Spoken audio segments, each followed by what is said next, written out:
Hello there, my name is Simon Dennegreen and I'm the NIHR National Director for Patients, Carers and the Public. NIHR is the National Institute for Health Research and we're the largest government funder of medical research in the United Kingdom. From our very beginnings in 2006, we firmly believe that the insights and experiences of patients, carers and the public are fundamental to us producing and doing the best research of patient benefit. And today we're going to talk about how we go about reviewing research with patients, carers and the public. And I'm joined by 4 experts in that who are going to tell us a little bit about what they do and some of the lessons they've learned in terms of doing that. So first of all, on my right I've got Dave Green. Hello Dave. Hello. Good to see you. So Dave has had 6 years on the Health Services and Development Research Board, and you've also helped very much with a lot of research projects, I know, so it's great to have you with us. Yeah. Lots of experience there. Next we have Sophie Ainsworth. So Sophie is a patient who was diagnosed 5 years ago. 4 years ago you became a patient research ambassador. I did. And you've been reviewing as part of that, and you're also on the Involve Advisory Group. Mm-hmm. Then we have Rosemary Whitehurst, who's a former carer and a member of the Research for Patient Benefit Advisory Board. Mm-hmm. Good to have you with us, Rosemary. And finally, but definitely not least, Lilu Wheeler, who's the service user and carer and a member of the London panel of the Research for Patient Benefit Board. So welcome everybody. It's great to have you with me, and I'm sure a lot of what you're going to say is going to interest people out there. So the first question I want to ask you, Dave, is tell me a little bit of your story and how you got involved in reviewing. Well, it all started about the day my life changed. I retired and I wondered what I was going to do the rest of my life. So I joined my hospital volunteer group. And at a volunteer meeting one day, in walks a researcher who said, I would like a volunteer to join my research team. So I put up my hand and my life changed completely. A little bit later, a few years later, my researcher colleague said to me, there's an opportunity here from the NIHR on a researcher-led board. I think you should apply for it, Dave. So I did, and my life changed again. Fantastic. And how has it changed? Just to say very briefly, we'll come back to it, but how has it changed? It's changed in many ways. For instance, I've gained a lot more confidence in what I do. The first time I walked into a board, it's a very, I wouldn't say intimidating, but it's quite a scary experience. And you think, oh gosh, I'm really out of my depth here. But after 6 years, well, I think an incident illustrates this. About 6 months ago, I was at a team meeting and there were 8 people in that meeting. And I looked around and I realised that apart from myself and the admin assist, everybody else in the room was either a professor or a doctor. And I suddenly didn't feel intimidated at all. I felt I actually belonged. And that really is what the board has done for me. Yeah.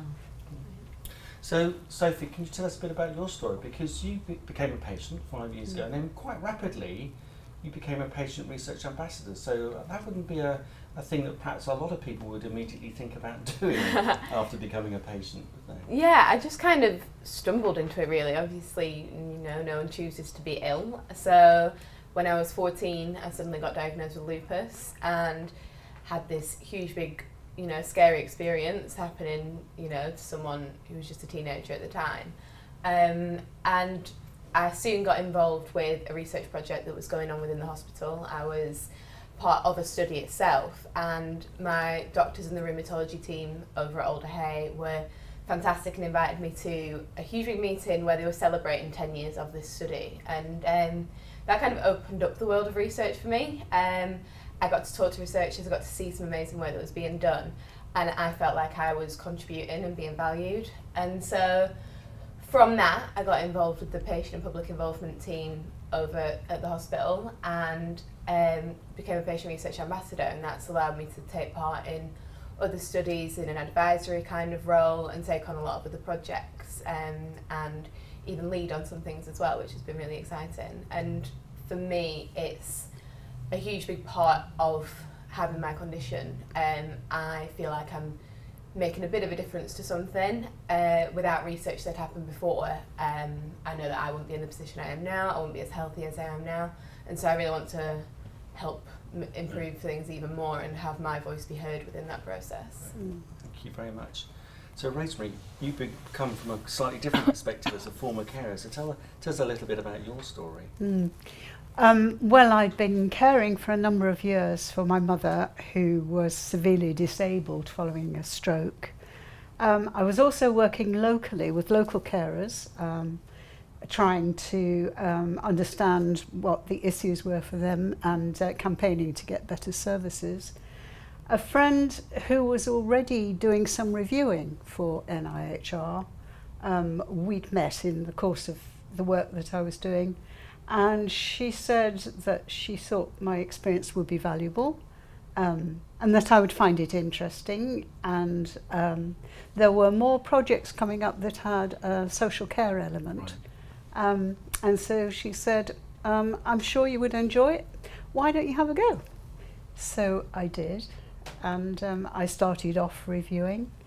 And one thing in that world leads to another. And I ended up on an advisory board where the funding grants are decided upon, which I found, like Dave, very, very interesting, very daunting at first, but gradually, as you become more confident in what you're doing, extremely enjoyable and very rewarding. Great, thank you very much. And Lulu, tell us a bit about your story. So I remember coming into it when I'd lost my job at the time, and I used to work in social research for many years, so I had an interest in research anyway in healthcare, and because I'd had quite a difficult pregnancy as well. I'd sort of been in and out of hospitals, and a friend of mine said, you might be interested in some of this. She worked as a statistician, and she'd had the email and forwarded it on. So yeah, I started off reviewing stuff at home, which was really handy because being a young mum and just mum of young children, it's something that you can do, and you are valued, and I could sort of get my voice across without having to worry about getting somewhere. And but I'd been a carer for many years for my mother, and who had depression, and my brother who's autistic. And so, sort of going through the process myself, kind of, I realised that it was part of my recovery, really, sort of having to, gaining confidence as well, like Dave had, and thinking, there's something I can input, I can do this. So, yeah. It's interesting, isn't it? We often talk about public involvement, but the thing that people don't quite always get is actually how empowering it is in so many other ways for us. So actually I'm going to stay with you, Lily. Can you just describe a little bit, people have probably heard the term reviewing, they can probably have a guess at what it is, but what does it actually entail? What do you actually do when you're reviewing? So the reports that I tend to review, I mean I'm now sat on a panel as well, but what I tend to do is look through various research proposals, funding applications, and try to, there's always a lay person's summary in there, plain English, and I'll go straight to that first to try and understand stuff. And then I'm looking to see whether it's going to be for patient benefit. It's not just something pretty that's going to sit on the shelf and nice to know, and that it's going to that people would want to take part. Is it something I would want to take part? Is it something I would encourage my friends or family to take part? And also, I guess for me, sort of having experience of the physical and mental health, the kind of holistic side of it, like what's it going to bring, and is it going to be mentally taxing to people? People are going to have to turn up 3-4 times in a day to, take bloods or whatever. Sure. It's like, would I want to do it? Yeah, great. And so I know so you've all probably both sat on boards or panels, and you've also done reviewing at home or on paper, as it were. So tell me a bit about the differences. Dave, tell me a bit about the differences between those two in terms of reviewing and what that's like. Well, Sorry, I'm not too sure what you mean. Sorry. So some of us will be just reviewing applications on paper at I've home. never actually reviewed applications Oh, on okay. paper, so Okay. I have no idea of comparing both. But you're on a panel, so tell us what happens on a panel. That's quite Okay. interesting. Well, on a panel, basically what you do is you get maybe 38 applications coming through, and you need to score them out of 6 on the very criteria which you've mentioned. And then eventually you will get half of those. My PPI partner on the panel does the other half, and you need to look at those in detail, and you have 5 minutes to report back to the board on not only the application itself, but most important of all, as far as I'm concerned, is the PPI. In other words, how well are the public integrated into that research team? Are they really a member of the team, or are they just a token? And that's a really important bit for me. Rosemary, is that the same for you? You're on a board, aren't you? And I am indeed, yeah. As Dave said, there are a huge amount of proposals that come your way. Yes. Although we are allocated a certain number, I feel that as part of the panel who's going to be voting on all of them, then I really have got to have read them thoroughly and understood as best I can, and look at the things that are important to me, I think, and would be important to patients. So looking at what sort of benefit patients are going to get from this proposed research, and again, would people be willing to take part in it? What sort of care and support is going to be offered to participants and to the patient and public members themselves? Has it been funded properly? And certainly has patient involvement been funded properly? And also a key thing for me are issues of inclusion and diversity. And I feel really very strongly that perhaps those issues haven't been taken into account as much as they might have been. It's pretty demanding, but once you get into it, it's incredibly enjoyable, and you do learn such a lot. You learn about research methods about which you maybe had very little knowledge, and also, of course, about the various topics that come up. Because when you're reviewing, you're by and large given proposals to review that you have some expertise in or some previous knowledge. But when you're on a board, it's across the board. And so, yeah, there's a lot to get your head around, but it is, I think, very rewarding work.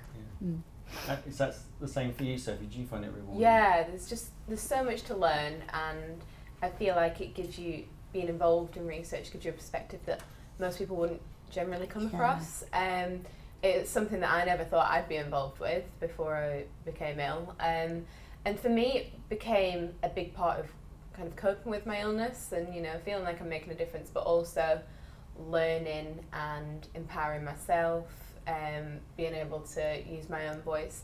And I've also ended up making a lot of friends through it, which is something that, again, I really didn't expect. Through all the various groups I've been a part of, some of the friendships that I've made are one of the most special things for me. And so let's move on from that, because I think it's great to hear, for people to hear how interesting and rewarding it is and some of the types of work you do. But let's go back to fundamentals. Beginning with you, Sophie, why do you think it's important to get a public view of research applications or research proposals? Why should we do that? I think it's very easy for researchers to get quite caught up in the bubble maybe of academia sometimes, and it gives just a breath of fresh air and brings the whole project back to reality for me. At the end of the day, research is, you know, trying to benefit a patient and benefit the public, and you can't fully do that without including them and without having their comments on your research and their opinions and thoughts fully integrated into it. And I think that if you're going to be, you know, doing such a project, it's just completely essential that people's voices are heard that aren't necessarily in that field, aren't necessarily working on a project so closely that kind of the rest of the world might have faded a little bit. Yeah.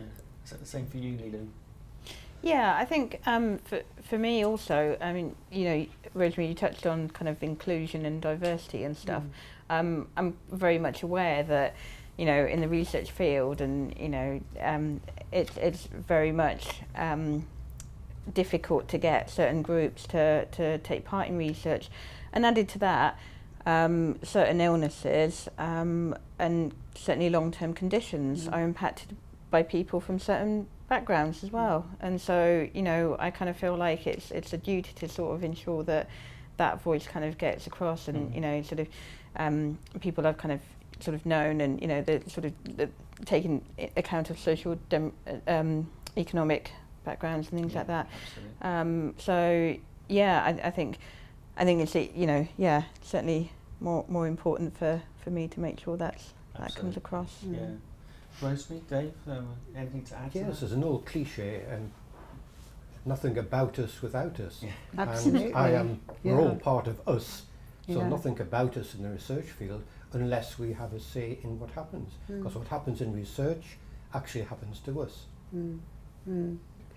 And I think we've got a very unique perspective on the issues that are being that are being discussed, and I think involving members of the public, patients, carers, enables the research to be more grounded in the reality of people's lives, which I think is really important. Yes.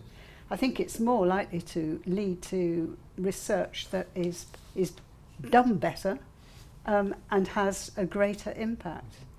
And also, of course, to bring about better services for people. My team leader actually said to me, he says, Dave, he said, you keep us grounded in reality. Yeah. Whereas my grasp of reality is fairly sparse. I was quite pleased by that. I'm not sure whether it's true or not, but Oh, I think it is. Yeah, I really believe that. Yeah.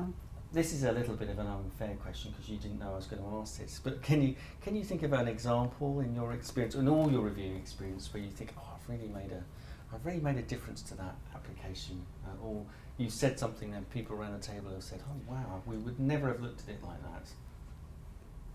yes, I think so. There's one research application which the applicant said, we are going to involve 25 GP practices. Now, I've been part of a research team where we really struggled to recruit 3, so I had to come up and say, hey guys, you know, you're not going to get 25 practices here, they're going to have to cut their ambitions down a little bit.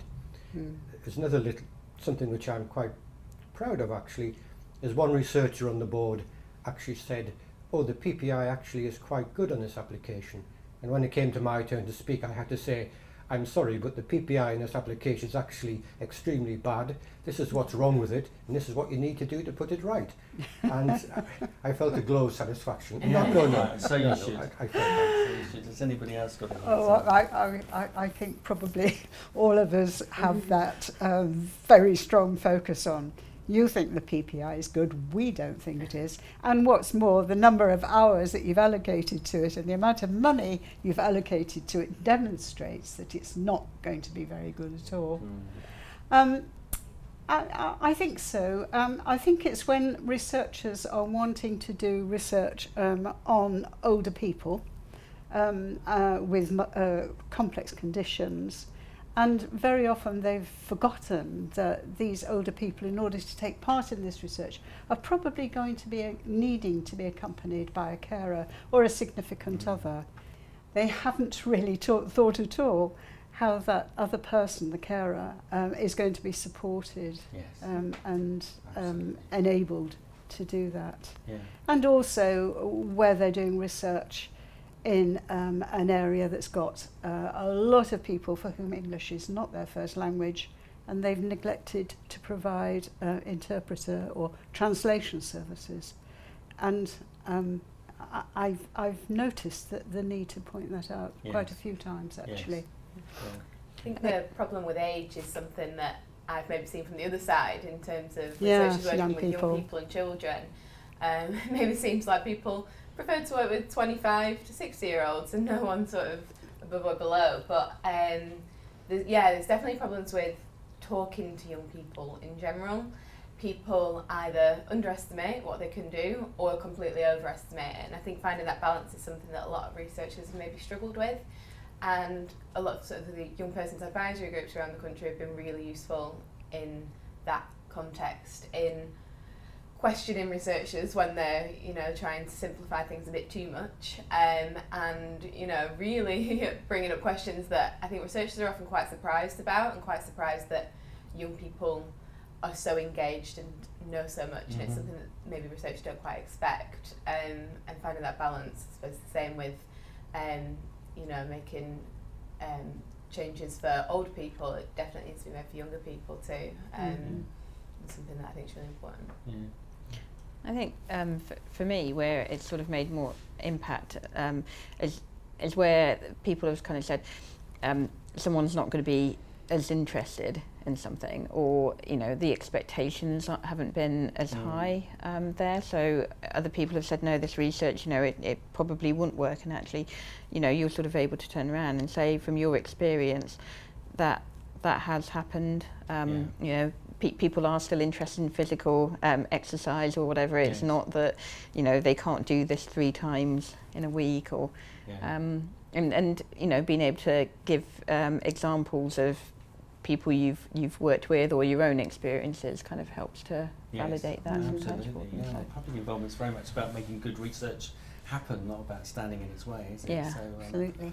I was interested, Lulu, in what you said, that one of the first thing you looked at was a plain English summary, or the plain language summary, because that's a requirement of NIHR funding. It is. But are there 2 or 3 key things that you look for in every application, perhaps, that you would be, you know, by which you sort of say this is a good piece of research or not?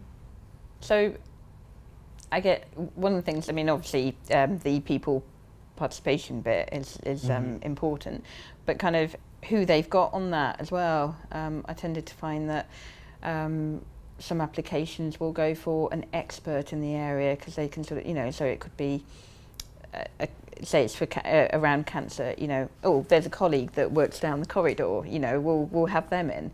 And actually what you're not thinking about then is, yes, your colleague might be able to come down at lunchtime to do your test, but are other people going to be able to do that as many times? And so that outside perspective is lost. And also you speak in the same language and things like that as well. So that plain English, you know, having the PPI person is really important. Like who is the person that is going to hold this along the project? So yeah, that's quite key. And then dissemination, because you can have some wonderful work going on, and then if nobody knows about it, well, what's the point? Yes, absolutely. Yeah. And I really want the PPI people to be involved in the dissemination as well. I like to see that they're going to the conferences afterwards and they're sort of a bit more creatively too. Yes. Yeah, because often we're going to do an academic journal and we're going to do a conference for our scientific friends, and then that's it. And you think, well, what about the people who helped you? How are you going to report back the study and feedback and those sorts of things, which are really important? It was one of the things that happened, sort of, that I mentioned before, getting me involved with research, was that sort of event, and it was almost like a little party for the researchers and some of the young people who had been involved with this study. Some of them had been involved since it started 10 years ago. And it was so lovely because I was, in the afternoon, sat in a big talk listening to all the fantastic research that had been done and the outcomes of that, which, you know, would directly affect me. And then by the evening, they turned it into a ceilidh for Burns Night, and I was dancing around with my doctors who I'd seen in clinic the week before. And that just kind of, it really broke down that barrier of, you know, I'm the patient, they're the doctor. And it was just like a really lovely event that I think was a kind of perfect example of how to talk to patients and how to include your patient public involvement in that dissemination part, which is really cool. Yeah, absolutely. Rosemary, so we've heard a lot about plain English summaries. So tell us a little bit about why they're so important and a bit about the good and the bad. Well, when I'm faced with a research proposal, the plain English summary is the first thing that I go to, because I have a reasonable chance of being able to understand it and know what the research proposal is all about. So In terms of the good means that it is actually written in plain English, and very often they're not actually written in plain English. Sometimes the sentences are very long and complicated. Sometimes they don't actually cover everything about the research. They don't talk about public benefit. They don't talk about how people will be involved. They can be pretty skimpy on the methodology and the benefit to patients. But I think the thing that I find is most problematic is when they write in clinical or technical language, which I know I don't understand, and if I don't understand it, then I don't think other people are going to understand it. And it's important that they do. And also the type of English that they write in, long involved sentences. So really good plain English summaries, I think, cover the important elements of the research, that there's no technical language, or if there has to be, then it's explained what it means, and that the sentences are kept reasonably short, and not very, very long involved sentences. So that for me would be a good plain English And summary. I think we've all heard researchers say, I'm so pleased it's a plain English summary because I don't understand it either. Yeah. I've been in many panel meetings where someone said that. So, Yeah. so let's talk a little bit about why we think people should get involved in this. Dave, you started off by saying it's changed my life. So you obviously had a really strong, positive experience of this. So why do you think other people should be doing this? I think because it brings you in contact with a vast range of different ideas and different concepts which normally I wouldn't come in contact with. And what's more, especially at board level and in research teams which I work with, you get these ideas discussed. And what surprised me at board level was that one researcher would say, I scored this particular proposal quite low, but having heard my colleagues on the panel, I'm going to raise my score or even lower it. And the idea that people, experts in their field, could actually change their minds was actually quite something for me. And the idea that, I mean, one phrase I kept hearing over and over again was, what is the evidence base for this? And that's one thing I think that is worth getting involved for. It allows you to look at life, if you like, and look at what the evidence is for various statements made by politicians and in newspapers. They bring it down to evidence, and that's what the board's all about. And that's why I would certainly recommend that people get involved. It opens your mind. Yeah. That's really interesting. Sophie, what do you say to your friends, young people? I mean, because it wouldn't necessarily be, let's go down to do some reviewing tonight. That's not what you say. Not usually. It's a funny one because, again, hardly any friends are involved in anything Sure. like this, and so I'll explain something that I'm doing, and they'll have no idea what I'm talking about. They'll just be like, "Oh, what are you doing? Going to such a place? Or who are you talking to now? Yes. What's going on?" And I don't know. I think it's something that's been really kind of interesting in that context, and has maybe broadened my mind a little bit. Not to put a downer on young people, because I think we are pretty good a lot of the time. I think you are. Yeah. But I think it is, quite easy to, maybe be a bit closed off to the world sometimes. Maybe I'm at university at the moment. It can be quite easy to get swept up in university culture and all that kind of thing, and not see past that. And so this kind of gives me insight into a different kind of world. And I'm, still able to do all the normal stuff all my friends and I do, as well as doing some work that I genuinely believe is important at such a young age as well, I suppose. Sure. Lilu, do you feel as though you're making a difference? Is that something, a reason why people should be doing this? Yeah. And so I think I bring a different perspective into it. Yeah. I mean, for me, I think it's, people should be involved because it's quite empowering as well. As I sort of touched on before, there's, certain groups that are more likely to get certain illnesses and long-term conditions and things like that. And it must be quite daunting to kind of think, well, this is what I'm going to end up. This is what research says. You know, I'm going to die younger. We're going to get type 2 diabetes, and yeah, it can be quite depressing, sort of thinking about it in that way. Whereas, you know, you sort of think, okay, well, this is some research that's coming out, and these are all the new big ideas that are out there, and you're in the room with researchers, you know, professors and kind of statisticians who you wouldn't normally be in contact with in day-to-day life. And so, you know, to have that, you know, people from sort of different backgrounds and different sort of life kind of outcomes to sort of come together and kind of co-produce and look at a study and say, well, look, this is important work. We all want the same aims and the same goals, you know, to get to somewhere having better services. So yeah, I think it's important to be part of that. Yeah. And both you, Lulu, and you, Rose, we bring a carer's perspective, and I think the carer's perspective is something we still don't hear enough of. And not to say that it should be more than but we don't hear enough of the carer's perspective, and it's so important, especially with the sorts of issues we're dealing with in society now, isn't it? We need that more and more. Absolutely, yes, yeah.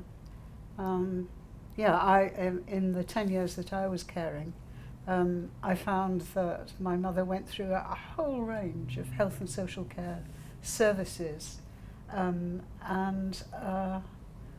I obviously learnt an awful lot during that time, but it was important that I brought my knowledge as a carer to the health professionals who were looking after my mother, because in the end, I hesitate to say it, but I probably knew more about my mother's condition than they did. And I think in terms, again, when people are doing research, very often the carer is going to need to be involved if they're looking at people with complex conditions or people with dementia, and the sorts of issues that affect older people. Or even younger people with learning difficulties. The carer perspective, I think, is very important. Yeah, absolutely. So we've nearly finished, and I just want to ask each of you why you think this course is going to be important. Dave, why don't we start off with you? I think first of all it offers obviously very valuable training experience for people who may have absolutely no experience of looking at complex documents.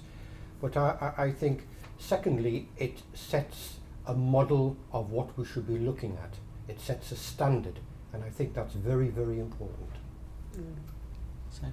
Yeah, I completely agree with Dave. It is something that is so important that we talk about, and that this just becomes standard kind of part of the care package almost. And by creating this, I think it's really going to, you know, improve the way that we do carry out patient and public involvement and make sure that it is done properly, and therefore influencing the way research is done and make research even better, and ensuring that patient and public involvement is at an incredibly high standard.